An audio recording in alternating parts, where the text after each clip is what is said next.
you don't know his game, you definitely know his name. After all, it's plastered in an uber font high atop his hotel casino. And the man with the magic touch, Mr. Steve Wynn himself, has no problem admitting that although planning had a little bit to do with his success, it was definitely all about something that he wrote the book on. I'm a perfect example of someone who got lucky by being in the right place at the right time. You got that right. Wynn has been in the right place at the right time for over 40 years now. And this casino king knows that luck is only part of his successful equation. I've been convinced for my entire business career that I need my employees more than they need me. That's right. The man who brought you the Mirage, Treasure Island, the Bellagio, and the Desert Inn Resort has much respect for his employees. When I told him that many of them had spoken highly of he and his wife, Elaine, here's what he had to say. When you say that the people who work for us like working here and they think in a positive way towards me or Elaine because of that, that is the most important thing to me. Because when they say that, that means that things are okay here. And that means my guests are well cared for. And that means tomorrow is going to be better than today. Oh yeah, Steve has had a lot of fantastic tomorrows, but they didn't come without some major bumps in the road. One of those bumps came when the Wynn dealers had a falling out with Steve over the tip pool. In this Fox 5 exclusive, Steve explains for the very first time ever how it all went down. They came to work here, and not only was it the best job they ever had, without exception, everybody was the highest paid waitress, the highest paid tip dealer, and the dealer tip pool became astronomically big, $55 million. There's never been a number like that before. Now, we got dealers that are taking care of people at the table. Standing next to them are team leaders or floormen that are responsible for 4 tables.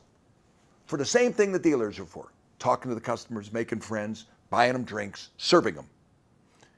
The floormen were making $65,000 a year. The dealers were making $100,000 a year.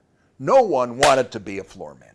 They said, it's unfair. We're serving the public. We should be able to have a share of that. And they wouldn't take the job.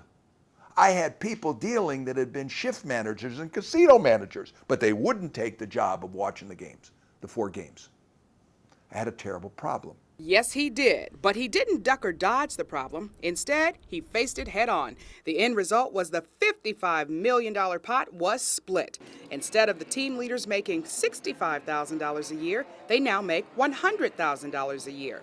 And instead of the dealers making $100,000 a year, they now make between $90,000 and $95,000 a year. Steve says it was a very difficult decision, but somebody had to make it.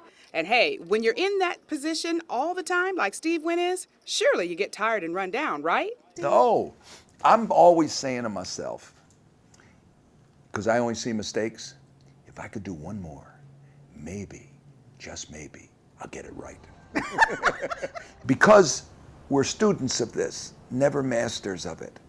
And if you're students of it, you keep thinking of new ways of putting elements together that would make people go, wow. And Las Vegas, making people go, wow, is a career. Wow, pretty surprising, huh? Well, here's something else that may surprise you about Steve Wynn.